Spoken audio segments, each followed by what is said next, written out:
Hello guys, তোমরা সব কেমন আছো? আশা করি খুব ভালো আছো। আমি শ্যামল আবার তোমাদের সামনে একটা ছোট্ট নতুন ব্লগ নিয়ে চলে এলাম। গাইস, আমি এখন এসে গেছি, আবার ফিরে এলো দুর্গা মায়ের দর্শন করাতে।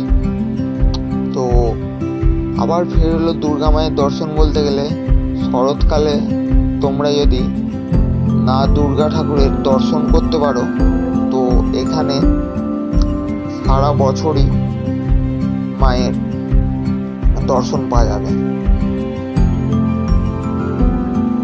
তো সামনে দেখো একটা খুবই সুন্দর একটি প্যান্ডেলের মতো করা আছে, খুব সুন্দর লাগছে দেখো। তো এখানে সারা বছর মাকে দর্শন করতে পারবে। তোমাদের ভিডিওটা সম্পূর্ণ দেখতে হবে ও ভালো লাগলে লাইক, কমেন্ট ও শেয়ার করে দিও।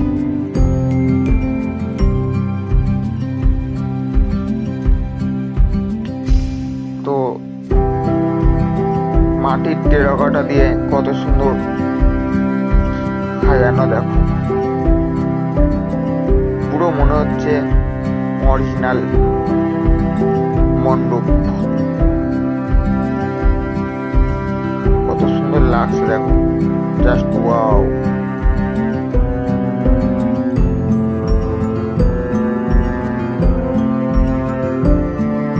খুবই ভালো লাগছে দেখতে। তো একটি দুর্গা মায়ের মূর্তি, দেখো খুবই সুন্দর লাগছে দেখতে। আরেকটি দুর্গা মায়ের মূর্তি কত সুন্দর লাগছে দেখো। এটি গেটের দুপাশে দুটি মূর্তি রাখা আছে। এগুলোকে দেখে আমরা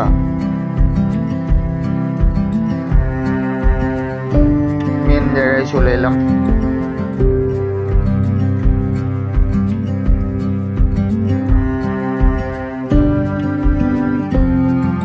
তো এখানে আসতে গেলে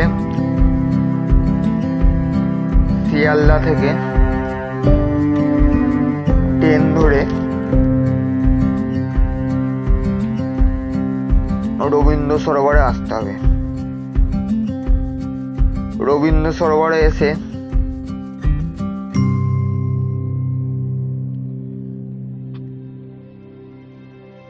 3 নম্বর গেট দিয়ে ঢুকতে হবে।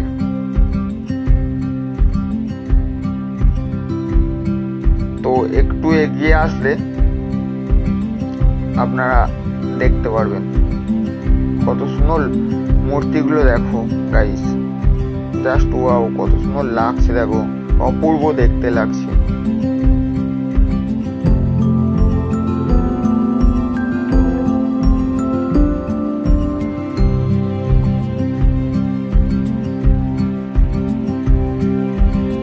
কত সুন্দর লাগছে দেখো। আমার তো সব থেকে বেস্ট লেগেছে এইটি। তোমরা কমেন্ট করে বলবে কোনটা ভালো লেগেছে, কোন মূর্তিটা।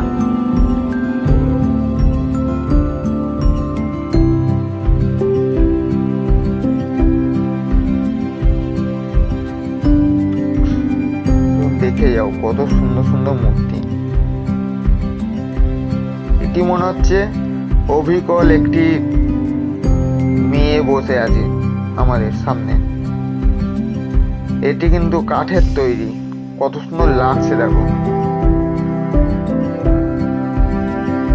পুরো কাঠের তৈরি। জাস্ট এটাও দেখো কত সুন্দর লাগছে দেখতে।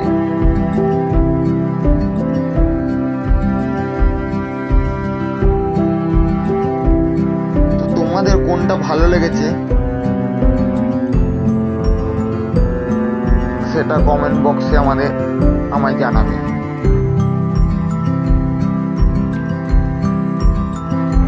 তো আমরা মূর্তি দর্শন করে বাইরে বেরিয়ে এলাম। দেখো কত সুন্দর টেরাকোটার গাছ।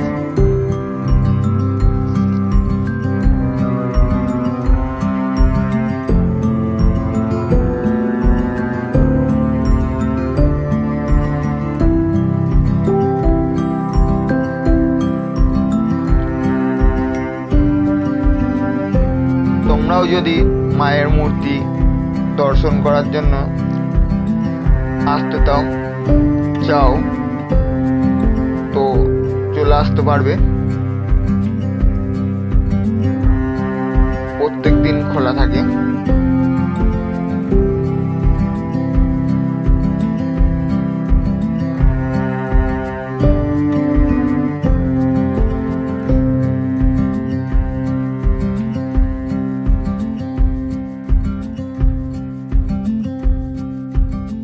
দেখো কত সুন্দর জায়গা।